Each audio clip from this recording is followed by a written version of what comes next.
Hi, this is Rob Sheen with the Source Conference, and I'm here with Justine Bone, who is the CEO of MedSec. And she's going to be speaking at the Source Boston event on May 9th and 10th. And the title of the talk is Hacking Entrepreneurship, Lessons from Security Startup Founders. And she's going to be one of the panelists on the panel. So it's going to be a cool talk. Looking forward to seeing it. So welcome to the show, Justine. Thanks for joining in. Thank you so much for having me. I'm excited. Awesome. Cool. So why don't you just let us know a little bit about your startup background? Sure. Yeah. So I've had the privilege of spending time in large, as well as helping startups get off the ground.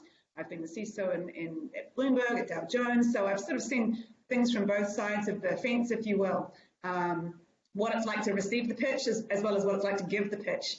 Some of my previous work in startups includes some companies in the biometric space, FinTech.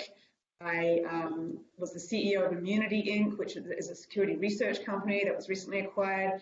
And now I'm running MedSec. We consider ourselves to be one of the few, if not the only, boutique cybersecurity companies focused specifically on healthcare. And for the most part, our focus is on medical devices. Awesome. Cool. So you've kind of worked in both small startups as well as big companies. Yeah. And I think you started your career in more large organizations. Like, what kind of gave you that nudge to want to start a company? When you're lucky enough to see the real world challenges that CISOs face, you start to recognize, the gaps when it comes to solutions and technologies that are out there, as well as, potential service opportunities. So after a number of years in that role, I was able to really focus in on where I don't think, other folks in cybersecurity were really, addressing some needs. For example, IoT, where we're at today, there's a lot of opportunity for solutions, and I'm looking at a subset of that, which is related to medical devices. But I'm pretty excited about, solutions that we've already developed. Good crypto, for example, strong authentication. We all know these solutions are out there. But there's in a lot of cases, especially with IoT, for various reasons, these technologies have not been adopted yet. So that's what gets me excited, is doing what I know works and bringing that to an emerging, vulnerable market. Right. So a lot of people, though, when they're kind of still in that job and they've not broken free and, taken that step to do that next thing, there's this I call it the leap of faith. It's kind of like in Indiana Jones, where you step off the cliff and you're like, Absolutely. oh, I didn't die, right? So what was that first leap of faith for you when you took that step and you were like, wow, I didn't die? What was that like? I did think about my move to MedSec for some time, and I ended up concluding that if I didn't do it, I would spend the rest of my career wondering what would have happened if I had done that. So, I'm a sort of a glutton for punishment to a certain extent. So I just knew I had to do it. I knew I had to explore this, and I had to see what would come out of it. But yeah, there's certainly been a few sleepless nights, and it's not for the risk averse amongst us, especially when you're also running a family at home, and you've got a lot of other commitments and things going on. Yeah, I actually run into a lot of people that were like, oh, I would start a company, but I have kids. I'm like, are you kidding me? I know all kinds of startup founders that have kids. That might be a reason for you, but it doesn't have to be, right? You just choose to make it a reason, or you choose not to make it a reason and do it anyway. So what kind of advice would you give to other people that are interested in starting a company but maybe haven't made that leap of faith yet? Well, one of the things that's been really useful for me is my network. Look, you and I have been in this industry for some time now, and I've consciously invested time and resources into maintaining and extending my network over the years.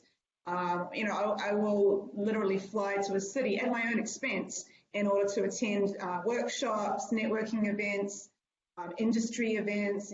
Obviously we're both regulars at venues such as Black Hat, RSA is coming up. Source Boston I've always enjoyed because it bridges that gap between business and technology. So I think that I've really been able to lean on that and the network of contacts that I've been able to develop over the years to give me strength, to give me informed opinion, feedback as I've continue to take these risks, if you will, and starting a company. Right. Have you found that the risks don't seem so risky anymore after a while? there's always another corner that you've got to turn. You know, the more you grow, the more players you've got involved. You've got a couple of investors on board, depending on their background. You know, they're looking for returns immediately. You know, technology, especially for non-technologists, sort of looks easy from the outside. Everybody knows some dude that wrote a website and had it up over the weekend, and why can't you do that? And so there's a lot of sort of hand-holding and education, and you meet that milestone, and then there's, you know, 6 more on the spreadsheet already. So it continues to grow, but that's what's rewarding. And one of the things that I really love about this is building out my team, fostering a culture, being able to create a culture that I believe works for the folks that are on my team. I get a lot of personal satisfaction from that.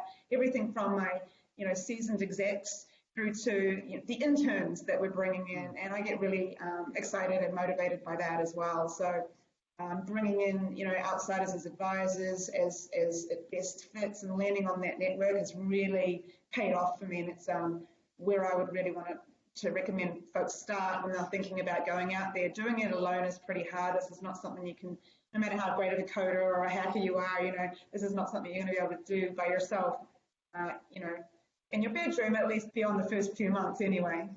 Right. Yeah, there's a certain amount you can do on your own, but there's definitely an element of team that comes into play that if you don't have a good team, you just Absolutely. can't. There's only so much you can do. Yeah, it's a crowded space. There's a lot of startups out there. This is great. You know, this community did not exist when we got Immunity off the ground, early 2000s. Forget it. I mean, just finding a place to work, renting office space was a challenge. Yeah. You know, so the whole world has completely changed. But as a result, it's also highly competitive. So you need more than just, you know, your coding skills. You've got to have your marketing strategy together. You've got to have your hiring strategy together. And that usually involves collaborating with folks from different backgrounds. Right. Yeah, no, some people are it's kind of like the same people like that don't want to buy a house because they don't want to be a landlord, you know, or buy a multifamily because they don't want to be a landlord. You know, in the same way, like people like, oh, I don't want to start a company because, you know, I don't know anything about marketing or I don't know anything about sales. It's like, well, yeah. A, you can learn, and B, you can hire people, and you should. Exactly. So. Exactly. That's the key. That is recognizing your weaknesses and then filling them with people who are more talented. Right. Oh, I think I lost your audio a bit. Can you hear me? Oh, now I can. Okay. Well, you cut out for just a second. You're okay. The network. Sorry. It happens. Networks are hard. Technology is hard. Right. Exactly. Just turn off encryption. Exactly. So what's the most challenging thing about starting a company? I think it's the balance of knowing where you're going and knowing what your goals are, but also maintaining a certain amount of flexibility. I think a lot about growth strategy, and there's, you know, sort of, if you look at it in black and white terms, you've got investors versus organic growth, and then there's a sort of a hybrid in the middle, which is really my sweet spot. I've done it that way before, I'm doing it again now. And when you grow somewhat organically, one of your key opportunities is feedback that you get from your customers. And as you get this feedback, you can find yourself pivoting in terms of your product development roadmap and your strategy around that, or even the services that you might be offering. But at the same time, if you've got other stakeholders involved where you've laid out a proposal and they're expecting a return on that, it can be very tricky when you're saying, look, I thought I was right, I was mostly right, but based on the following data points and pieces of feedback that we've received and what we've learned and how the competitive landscape is evolving, we need to kind of move in this direction. So for me, that's one of the ongoing challenges. Right. Yeah, I would agree. I mean, you can only, at any given time, you make the best decision you can with the information you have at the time. Exactly. But then there has to be an evaluation loop where you're like, did this actually work? Because some people are just like, nope, I made the decision, I'm doing it. But like, right. And you become so invested in it, and it's hard. It's hard to, and you've got a team behind you that's also invested in it, and they might have been writing code around something for weeks. Yep. And to turn around and be like, you know what? Turns out customer doesn't care about the front end. What they want is back end integration. And then you just gotta do it. Being flexible, I think, is definitely an attribute of successful entrepreneurs for sure. So what do you find to be the most rewarding thing about starting companies? It really is about my team, to be frank with you. I love seeing people grow. I mean, I take pride in it. I've done this before. I'm seeing it again now. I love to watch and evaluate people's strengths and weaknesses and then mold opportunities for them accordingly. Mm-hmm. Somebody might start out, a software developer, you put them in front of a customer, who knew? You know, they're a fantastic presenter and they love it. And so then I create opportunities to help folks grow in that way. And so when I see somebody a few years later who's started out, you know, an immigrant perhaps, and ends up, you know, starting their own company, I'm incredibly proud. I find that really rewarding, and that just continues to grow my own network. So it's a sort of a win for everybody.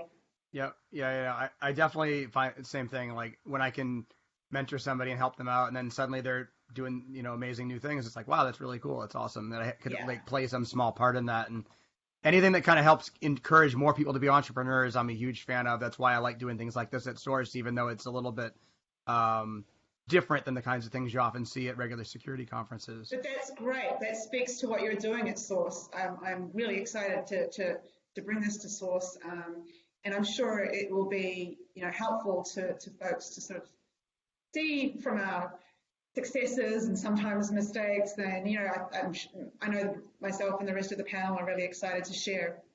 Yeah, can't wait to see it.